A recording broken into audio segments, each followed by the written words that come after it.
کیا عورت کا اپنے شوہر کے اوپر بیٹھ کر ہم بستری کرنا، ٹانگیں اٹھانا یا لیٹ کر لذت حاصل کرنا اسلام میں جائز ہے یا گناہ کبیرہ ہے؟ بسم اللہ الرحمن الرحیم۔ ہماری پہلی پوزیشن وہ ہے جس میں بیوی شوہر کے اوپر بیٹھ کر عمل سر انجام دیتی ہے، یعنی شوہر نیچے لیٹا ہوا ہو اور بیوی اس کے اوپر ہو۔ شرعی حکم کے مطابق تمام جلیل القادر فقہاء اور علماء کرام کا اس بات پر پکا اتفاق ہے کہ اگر میاں بیوی اگلی شرمگاہ یعنی کہ حلال جگہ کا ہی استعمال کر رہے ہیں تو یہ طریقہ شرعی لحاظ سے بالکل ٹھیک ہے اور حلال ہے۔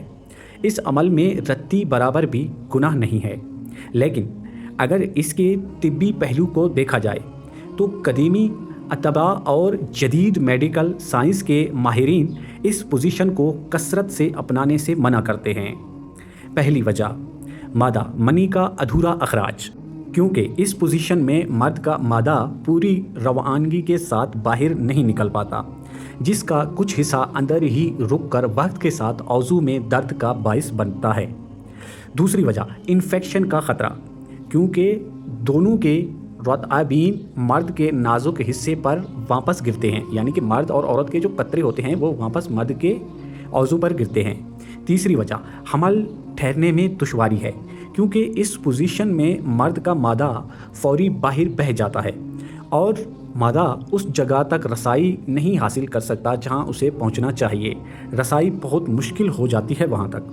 اب بات کرتے ہیں دوسری پوزیشن کی، جس میں بیوی نیچے لیٹی ہو اور شوہر اس کے دونوں ٹانگوں کو اپنے کاندھے پر رکھ کر یا ٹانگیں اوپر اٹھا کر حرکت شروع کرے۔ شرعی طور پر یہ طریقہ بھی بالکل جائز ہے اور حلال ہے، کیونکہ اس میں بھی اگلی شرمگاہی استعمال ہو رہی ہوتی ہے۔ حدیث اور طبی کتب کے مطابق یہ طریقہ ان خواتین کے لیے بہت مفید ہوتا ہے جنہیں حمل نہیں ٹھہرتا۔ ٹانگیں اٹھا کر ہم بستری کرنے سے شوہر کا مادہ سیدھے اسی جگہ پر جاتا ہے جہاں حمل ٹھہرتا ہے، جس سے حمل ٹھہرنے کے امکانات بہت زیادہ بڑھ جاتے ہیں۔ طبی لحاظ سے یہ ایک بہترین اور کامیاب طریقہ ہے۔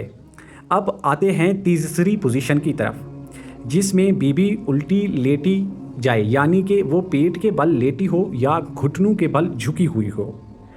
الٹی لیٹی ہو یا پھر گھٹنوں کے بل جھکی ہوئی ہو اور شوہر پیچھے کی طرف سے آ کر اگلی شرمگاہ میں دخل کرے۔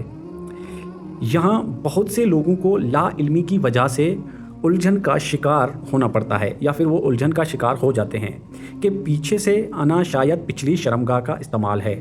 غور سے سنیے گا اور اچھے سے اس بات کو سمجھیے گا۔ اگر بیوی الٹی بھی لیٹی ہو لیکن شوہر پیچھے کی طرف سے آ کر اگلی شرمگاہ یعنی کہ حلال جگہ میں ہی دخل کرتا ہے تو یہ طریقہ بھی شرعی بالکل جائز ہے اور حلال ہے۔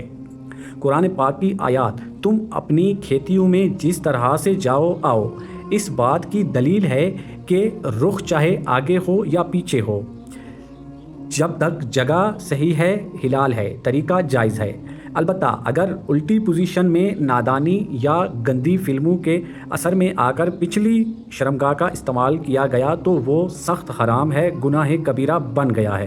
امید کافی ہے اس گناہ کبیرہ سے آپ خود بھی بچائیں گے اور اس ویڈیو کو آگے شیئر کر کے دوسروں تک بھی پہنچائیں گے۔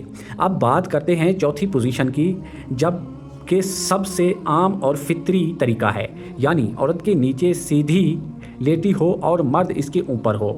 شریعت نے اشراعتاً اور اطباء نے طبی طور پر اسے سب سے زیادہ پسندیدہ کیا ہے۔ یہ طریقہ میاں بیوی دونوں کی صحت کے لیے سب سے زیادہ موزن اور فطری اور آرام دہ ہے، اور حمل ٹھہرنے کے لیے بھی اسے سب سے بہترین مانا گیا ہے۔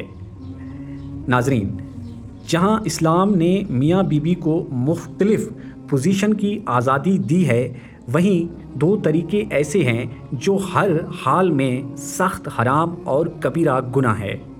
پہلا طریقہ حالیت حیض یعنی کہ پیریڈز میں ہم بستری کرنا۔ پیریڈز میں ہم بستری کرنا جب تک عورت پاک ہو کر غسل نہ کر لے اس کے قریب جانا ممنوع ہے۔ دوسرا طریقہ بیوی کی پچھلی شرمگاہ کا استعمال کرنا۔ یہ وہ گناہ ہے جس پر حدیث میں سختی سے یہ کہا گیا ہے اور حضور اکرم صلی اللہ علیہ وسلم نے فرمایا ہے کہ جو اپنی بیوی کی پچھلی شرمگاہ میں دخل کرتا ہے، یعنی کہ پچھلی شرمگاہ کے ساتھ ہم بستری کرتا ہے، تو اس پر اللہ کی لعنت ہے۔ یہ عمل رشتہ نکاح کی برکت کو ختم کر دیتا ہے۔ دین اسلام ایک مکمل ضابط حیات ہے۔ شرم اور حیا اپنی جگہ واجب ہے، لیکن دین کی مثال کو صحیح طرح سے سیکھنا فرض ہے۔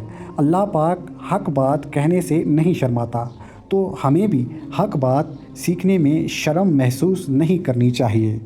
اگر میاں بیوی ان اسلامی اصولوں پر عمل کریں گے تو ان کے گھر میں برکت ہوگی، آپس میں محبت بڑھے گی اور پیدا ہونے والی اولاد بھی نیک اور صلح ہوگی۔ اللہ تعالی ہم سب کو دین اسلام کی پاکیزگی اصولوں کے مطابق زندگی گزارنے کی توفیق عطا فرمائے۔ ہمیں 5 وقت کی نماز پابندی سے اور باجماعت ادا کرنے کی توفیق عطا فرمائے۔ نماز ہی وہ نور ہے جو انسان کو ہر برائی، ہر بے حیائی سے روکتی ہے۔ آمین ثم آمین۔